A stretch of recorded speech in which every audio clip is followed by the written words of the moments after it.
In this session, we're going to begin Lesson 3, which is entitled The Nature and Character of God. And we will look at the revelation that God has given of himself, that he is a Trinity of spiritual, personal beings designated the Father, Son, and the Holy Spirit.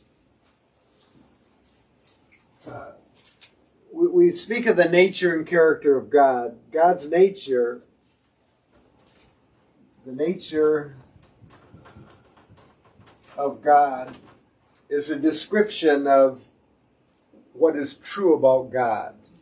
He has natural attributes, and you have natural attributes. You're a certain height, your skin is a certain color, it just describes what is true of you. Things that do not involve your choice. Things that are just a description of who you are. We have 2 legs, 2 arms. Some of us might not have 10 fingers. But those things are true of you. Some of you may have had an accident in a machine shop or something like that. My dad had his finger chopped off, his trigger finger, as a matter of fact. So when he shot deer, he had to use his middle finger. But again, natural attributes is a description of what is true about a person or an object. And so God has the nature of God. It is a description of who he is. And when we speak of the character of God, that's what God is by choice. And so Lesson 3 deals with the nature and character of God. So first we'll go through his natural attributes, one by one, at least as many as we know, because we don't know what we don't know about God, but he has revealed to us in the Bible some things about who he is. And this revelation of the Trinity is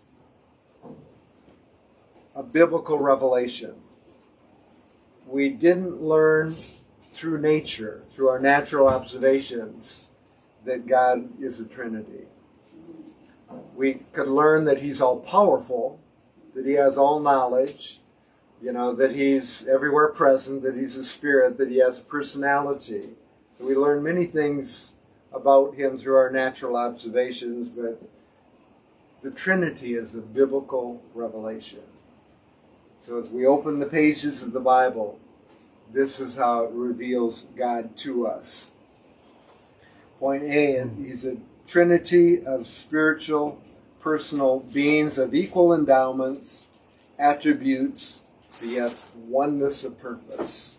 We have Ephesians 4 through 6.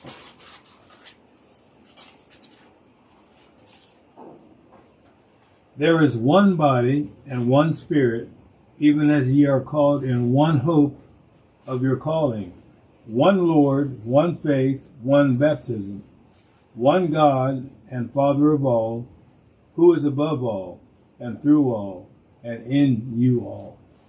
So it refers to one Lord, one Spirit, one Father of all in that particular passage. Now, as we turn to the Old Testament, we see a plurality of personalities.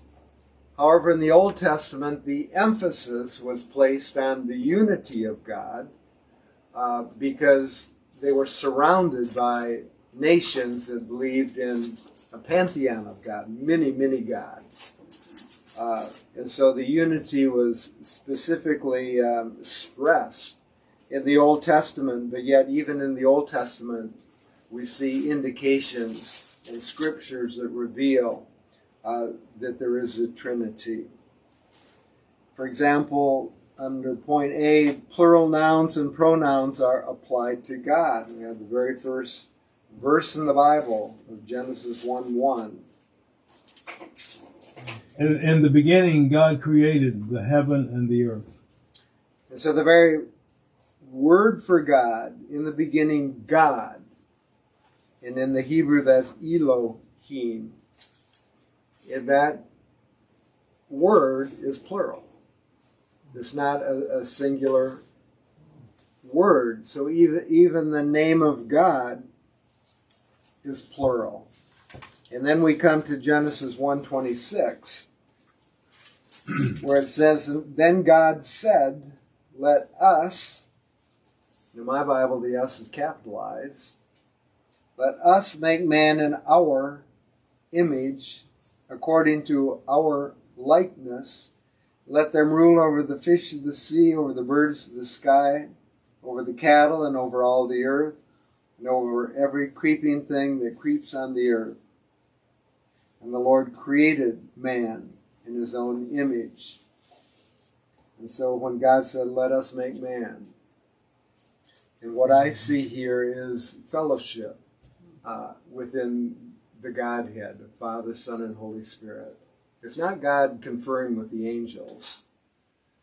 It's God conferring with himself, with the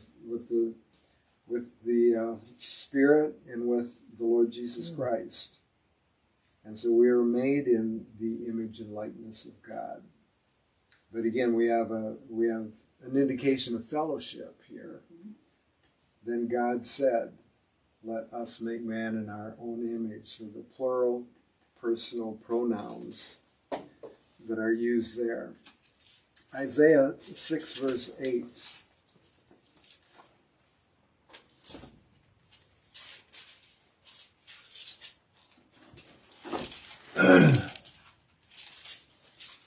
Also I heard the voice of the Lord saying, "Whom shall I send, and who will go for us?" Then said I, "Here am I, send me." So I heard God say, "Who will go for us?"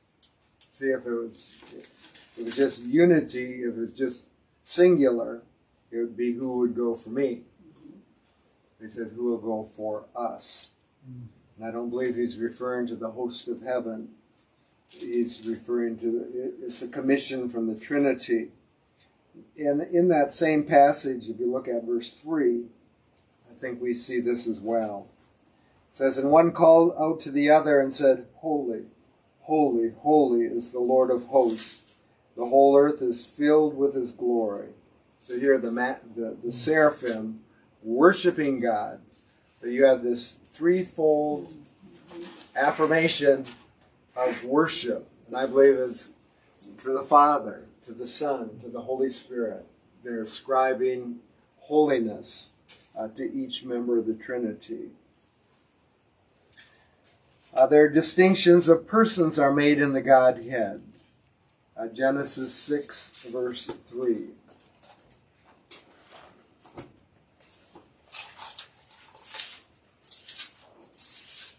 "Then the Lord said, My spirit shall not strive with man forever, because he is also flesh." So the Lord said, "My spirit." So you have a distinction between the Lord and the Spirit. Genesis 22, verse 8.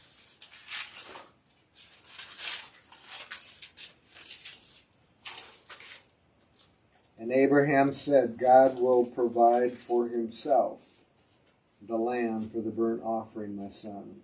So the two of them walked on together. So God will provide for himself. And he did. The Father provided the Son as an offering. God will provide for himself the lamb.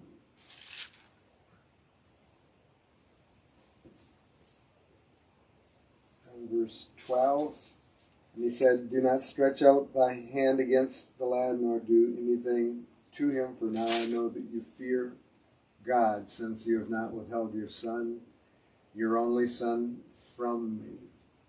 Of course, that was a type and shadow of God sending forth his Son, to be the Redeemer of the world.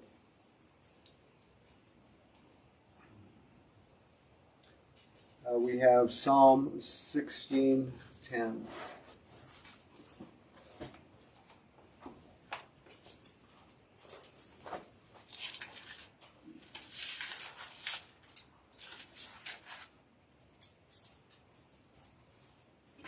For thou wilt not leave my soul in hell, neither wilt thou suffer thine Holy One to see corruption.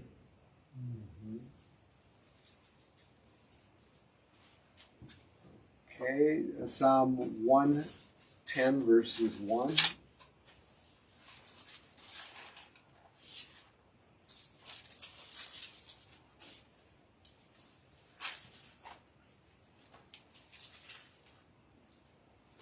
The Lord said unto my Lord, Sit thou at my right hand until I make thy enemies thy footstool.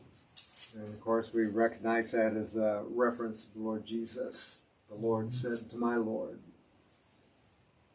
Sit at my right hand. We've done the Isaiah 6:3, the Holy, Holy, Holy. Isaiah 63, 8 through 11.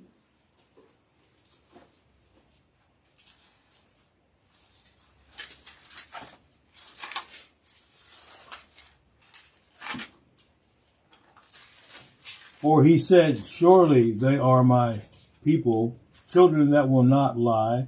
So he was their Savior. In all their affliction he was afflicted, and the angel of his presence saved them. In his love and in his pity he redeemed them, and he bare them and carried them all the days of old. But they rebelled and vexed his Holy Spirit. Therefore he was turned to be their enemy, and he fought against them. So here you have the revelation of the Father, Son, and Holy Spirit, all three members of the Trinity. So he became their Savior. In all of their affliction, he was afflicted. That's the Father. It touched his heart. And the angel of his presence saved them. That's Jesus, our Redeemer. But they rebelled and grieved his Holy Spirit. So you have the Father, you have the Redeemer, Jesus, you have the Holy Spirit. Of course, we come to the New Testament. We see the threefold personality of God, emphatically brought forth. Specific instances are at our Lord's baptism in Matthew 3, 15 through 17.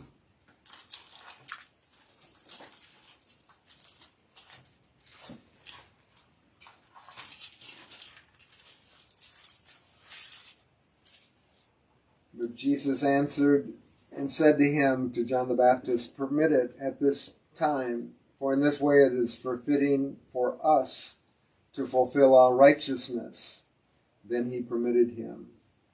And after being baptized, Jesus went up immediately from the water, and behold, the heavens were opened, and the Spirit of God descending as a dove coming upon him. And behold, a voice out of heaven saying, This is my beloved Son, in whom I am well pleased. So the voice from heaven, the Father, the Spirit of God coming upon him, and Jesus himself. Verse 15, for it is fitting for us, Jesus said, to fulfill all righteousness. We have Luke 3, 21 and 22.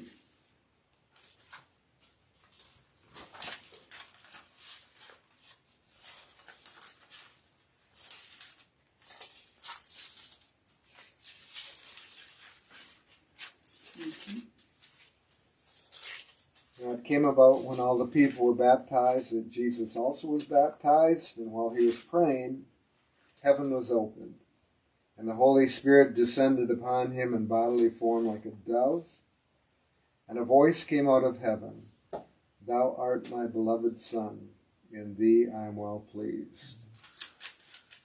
So another witness to the baptism. Then we have the ministry of the Holy Spirit in 1 Corinthians 12, 4 through 6.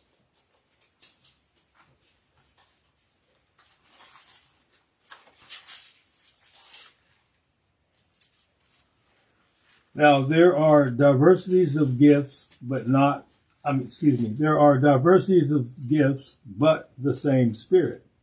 And there are differences of administrations, but the same Lord.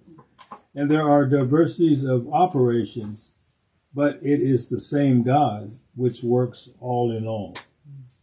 So here we given to understand that there's even different responsibilities assumed by each member of the Trinity. The Lord is in charge of ministries. The Holy Spirit is in charge of the gifts. And it says that specifically the Spirit of God gives the gifts severally as He wills. Yes, He will. So He's in charge of that. And the Father, the overall administration.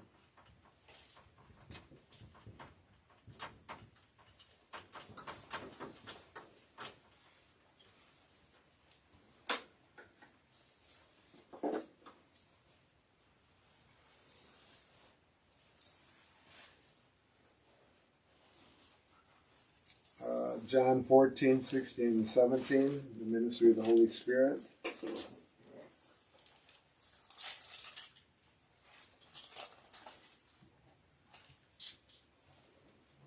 If you love me, keep my commandments, and I will pray the Father, and He shall give you another comforter, that He may abide with you forever, even the Spirit of truth, whom the world cannot receive, because it sees Him not, neither knows Him. But ye know Him, for He dwells with you, and shall be in you. Yes, so here again you have a manifestation of the Trinity. Jesus is on earth, and He said, I will ask the Father, and He will give you the Holy Spirit, and He will be with you forever. Well, isn't eternity part of the nature of God? So the Holy Spirit is eternal. So they share the same attributes. They're one in that sense. But yet, different roles. There's fellowship, but yet a profound oneness. Point C, the Father and the Holy Spirit are distinguished from each other. We have Luke 11:13.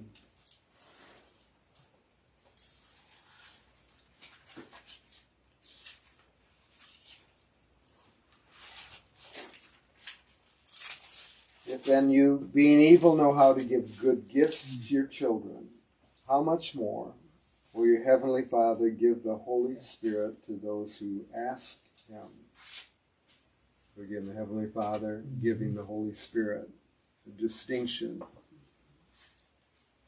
And let's look at Romans 8, 26 through 27.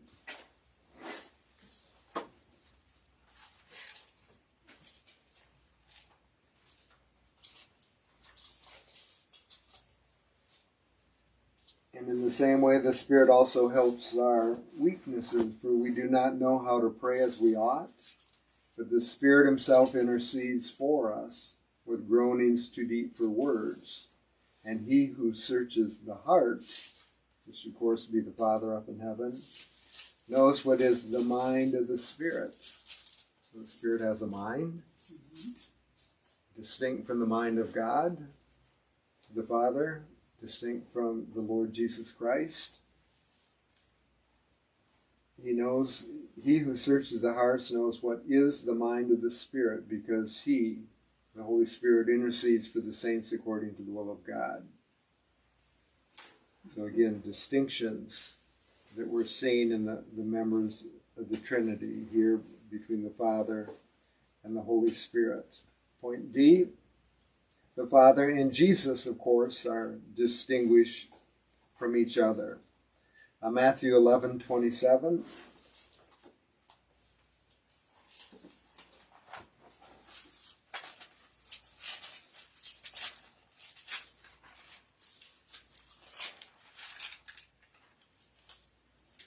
All things are delivered unto me of my Father, and no man knows the Son but the Father, neither knows any man the Father save the Son, and he to whomever the Son shall reveal him. Mm-hmm. Very profound statement. So, and obviously Jesus is recognizing a distinction between him and the Father. He says, no one knows the Father except the Son. No one has that depth of relationship, and except to those whom the Son wills to reveal him.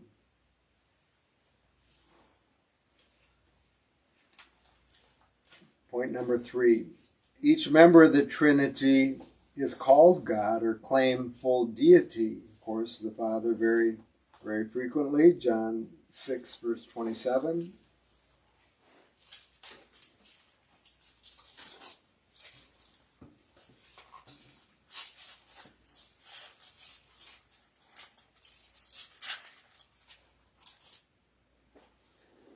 Labor not for the meat which perishes, but for that meat which endures unto everlasting life, which the Son of Man shall give unto you, for him hath God the Father sealed. Yeah, so Jesus referred to the Father as God. The Son, the Lord Jesus Christ, was also called God. Let's look at John 8:58.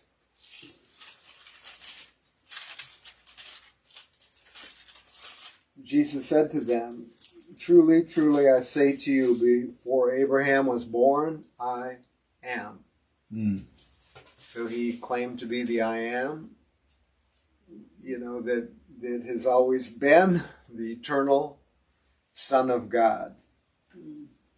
And so that was very distinctly him making the claim that he was God. John 10:30.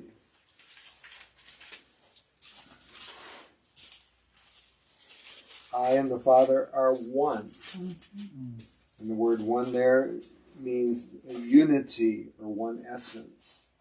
They're of one heart.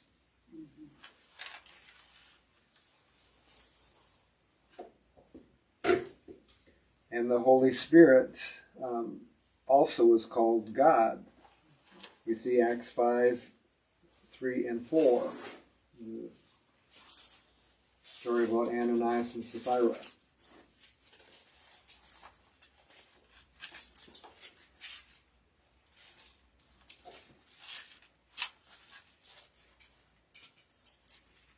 But Peter said, Ananias, why has Satan filled your heart to lie to the Holy Spirit and keep back some of the price of the land? While it remained unsold, did it not remain your own? And after it was sold, was it not under your control? Why is it that you have conceived this deed in your heart? You have not lied to man, but to God. So verse 3 says, you've lied to the Holy Spirit. And verse 4 says, inasmuch as you've lied to the Holy Spirit, you've lied to God. Because the Spirit is God. Hebrews 9:14.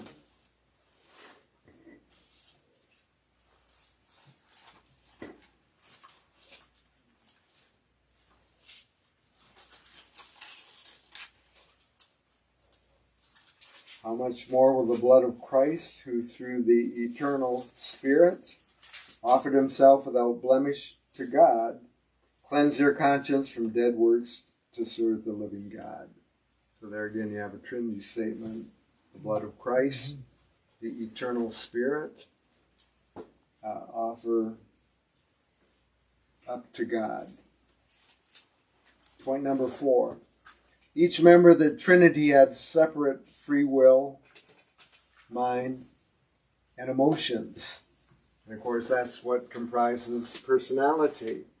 So we'll see that Jesus had his mind, emotion, and will. The Spirit had mind, emotion, and will.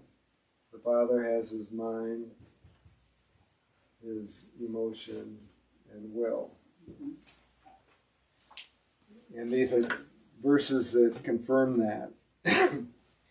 The Isaiah 1:18, come now, let us reason together, says the Lord. So God has a mind, and he invites us to to come and reason with him. God the Father has emotion, Genesis 6:6. The Lord looked down, saw the wickedness of man was great on the earth continually. The Lord repented that he had made man on the earth, and he had grieved in his heart. And so grief is an emotion that springs up into the mind when you observe tragedy. And that's what the Father experienced. Of course, the Father has a free will. Romans 12:2. I beseech you, therefore, brethren, by the mercies of God, to present your bodies a living sacrifice, holy, acceptable unto God, which is the reasonable service of worship. Do not be conformed to the world, but be transformed by the renewing of your mind. This is the good and acceptable, perfect will of God. So God's will is that we would present ourselves a living sacrifice. So we see the Father has a mind, emotion, and will.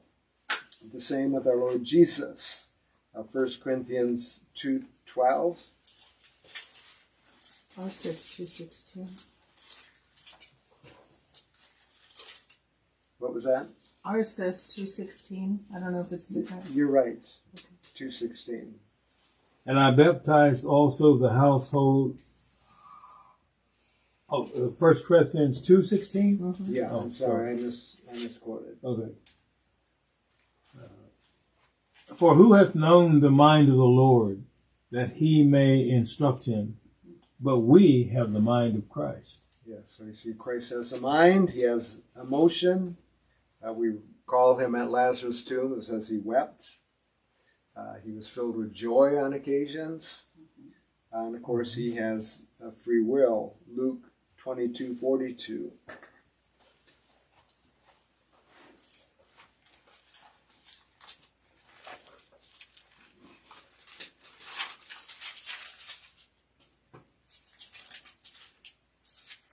Saying, Father, if thou art willing, remove this cup from me, yet not my will, but thine be done.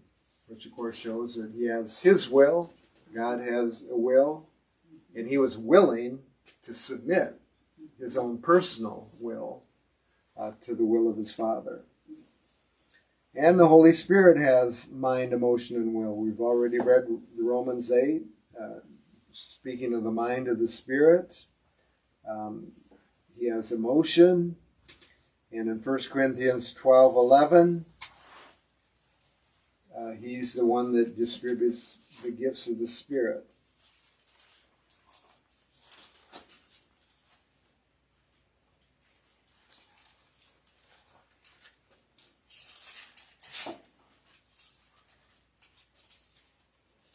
But one and the same Spirit works all these things, distributing to each one individually, just as he, the Holy Spirit, wills. And so here we have these distinctions between the Father, Son, and the Holy Spirit. And then the question comes, how do you explain then the oneness of God? Because the Bible declares in Deuteronomy 6 verse 4, 6:4, that the Lord our God is one. So how do you explain that? If you're explaining, these distinctions. Well, it's a compound oneness. The Old Testament emphasized the unity of God. Again, the reason for that was they were surrounded by these polytheistic nations that worship multitudes of gods. Some of you have been to India, where they worship millions. I think last I heard was about 30, 34 million. Is some staggering number of gods that they worship. And that has been true down through the centuries. And so in the Old Testament, the unity of God was emphasized. Exodus 20, verse 3.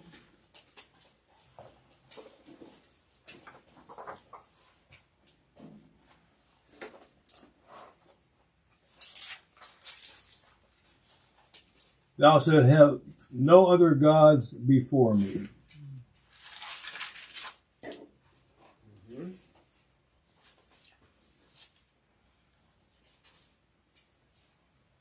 Let's go down to point 2, Deuteronomy 6, verse 4.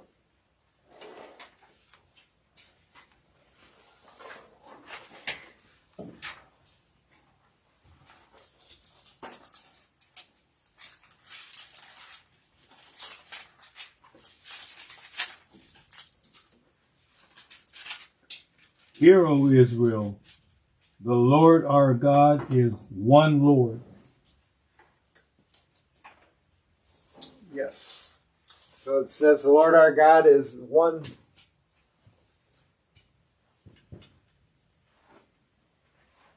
One Lord. You know, when we hear the word one in our minds, we think of, singularity. We think of the number one. But that word one there is actually means a compound unity. It's the word echad, E-C-H-A-D. And we discussed this in the Holy Spirit series and in the Word series, that one of our rules of interpretation is when we want to know the meaning of a word, we have the rule of first usage. We go back to the Bible where that word was first used, and that gives us an indication of how that word should be used elsewhere in the Scripture. So this word one that we have here is first used in Genesis 2:24. And there's another passage you're very familiar with. For this cause a man shall leave his father and his mother, shall cleave to his wife, and they shall become one flesh. They two. So here you have husband and wife become one flesh. And obviously they're separate individuals, they're male and female, but God says they become one. There's a sense in which they're one. And it uses that same word one, that unity, that compound unity, the two becoming one, when it talks about God. Behold, the Lord your God is one God. It's not this. If they wanted to talk about the symbol one in mathematics, that's a totally different word to describe this concept. And so the one is a oneness of heart. It's a oneness that a good marriage ought to achieve, where husband and wife are living for the same purpose. There's one goal, one direction. You're working together to accomplish the same goal. And this is a revelation of the Father, Son, and Holy Spirit. They're one in that sense. The different roles they play, just like in a marriage, husband and wives have different roles. But yet we're one. We ought to be a total giving, a total sharing, one with the other, one in heart. Point 3, the plural Hebrew word for God, Elohim, is also used with the singular verb. We looked at that already. In the beginning, God. And then he created. What he did was one thing. So as a working together, Father, Son, and Holy Spirit, let us create man in our image. 4, Jesus likened the oneness of his essential being with that of the Father to the most intimate of all human relations, which of course is the marriage. 1 Corinthians 12:27.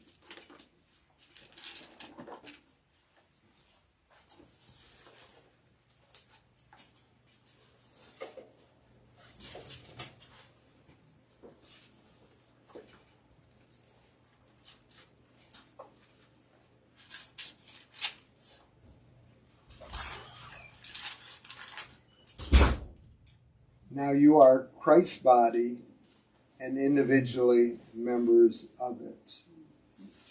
See, so how many believers are there? But yet he said we're to be one with Christ. Now you are Christ's body and individually members of it. Ephesians 5:30.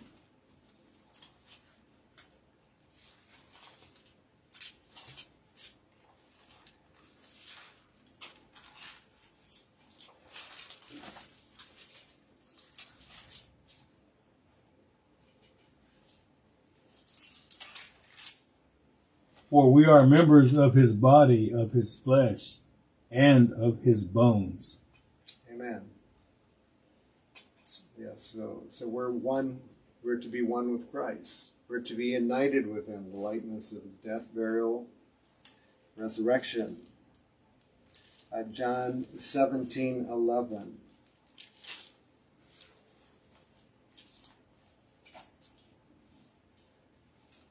And to me, this high priestly prayer of Jesus lays it out very clearly for us. And now I am no more in the world, but these are in the world, and I come to thee. Holy Father, keep through thine own name those whom thou hast given me, that they may be one as we are. As we are one, yes. So that was the prayer of Jesus. He said, Lord, I pray that the church would be one in the same sense that we're one. Now, how many members are in the church? Multitudes. But his prayer was that we would somehow become one in the same sense that he and his Father are one. And so, if we're to understand this, we're not looking at a singular individual. Because Jesus is on earth praying to his Father. He's on his knees. He's praying to his Father in heaven. I pray that all those that thou hast given me, that they'll be one in the same sense that we are. And it uses that language, even as we are. That's the plural, personal pronoun. And then 21 through 23 seals it, that they all may be one. All Christians, all believers, that they all may be one, even as thou, Father, art in me, and I in thee, that they also may be in us. So Jesus, I mean, what do you do with that? That they may be in us, that the world might believe that thou did send me. And the glory which thou hast given me, I've given to them, that they may be one, just as we are one. So the same, God wants the church to be in that state of unity and oneness in the same way that he is with the Father. So again, we're not the same individual, or else Jesus could never say us. But he's speaking of a profound unity and oneness that he wants for us to enjoy. Hallelujah. Why is the Trinity important? Why do we make such an issue of it? Because it's really not very popular out in the world. Christians are very much criticized by other religions that claim to be monotheistic. And say you Christians worship three gods. To me, why this truth, this revelation of the Trinity is so important for us is, number one, I don't really understand fellowship without the Trinity. Because Jesus spoke about the fellowship that he had with the Father before the world was. He said, I in thee, and thou in me, that we may be in them, that the world might know that thou didst send me. And so to me it speaks of fellowship. And to me, I cannot understand the concept of love, that God is love, without there being a Trinity. Because love by definition requires a beloved. And so if God is love, and God is eternal, how could God be singular? Because love cannot exist without there being an expression of love. Because love is a choice to do all within one's power to promote the happiness of the beloved. And that's why, in my opinion, the religions that are totally monotheistic and do not believe in the Trinity of God really don't know love. They do not know the love of God. They're not a religion of love. You know, you can't understand love without there being relationship. And there is an eternal relationship that has gone on from the Father, Son, and Holy Spirit. And like I've said many times, to me that was the mainspring or the motivation for the creation of the world in the first place.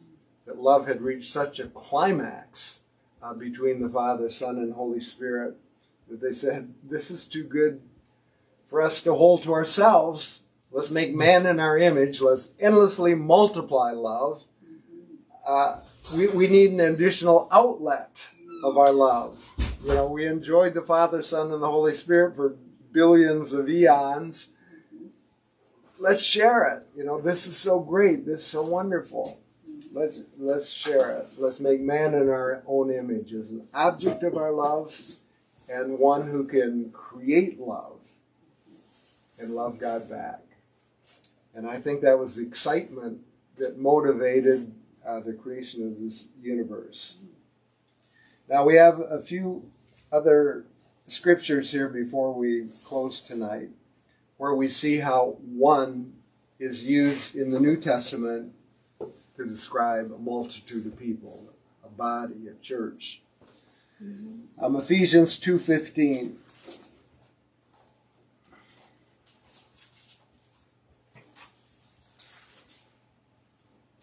Having abolished in his flesh the enmity, even the law of commandments contained in ordinances, for to make in himself of twain one new man, so making peace. So he's talking about the Jews and the Gentiles, that through the atonement of Christ, he makes them, the Jews and Gentiles, into one new man. So there's multitudes of people, but he refers to it as one man. Ephesians 4:13. Till we all come in the unity of the faith and of the knowledge of the Son of God, unto a perfect man, unto the measure of the stature of the fullness of Christ. Yeah, until we all attain, to the perfect or to the mature man. 2 Timothy 3:17.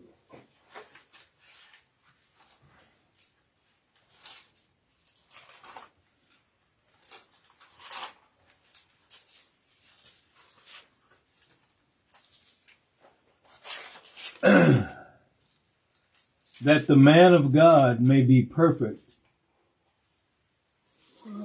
thoroughly furnished unto all good works. Yeah, so the man of God there is not just the individual person, it's the church. But is spoken of as the man of God. All scripture is inspired that the man of God or the church may be complete, equipped for every good work. So that ends our lesson for tonight. We've begun our lesson on the nature and character of God. So, Father, I just thank you for your word. We do thank you that you have revealed yourself to us through the Bible as the Father, Son, and Holy Spirit, thus enabling us to understand in fuller measure what love is, that it's relationship, and that Jesus experienced that with you when he is upon this earth. And the prayer of his heart on his knees before you was that we as believers would become one in the same sense that he is one with the Father. Lord, would you please answer that prayer for Jesus' sake? Amen. Amen.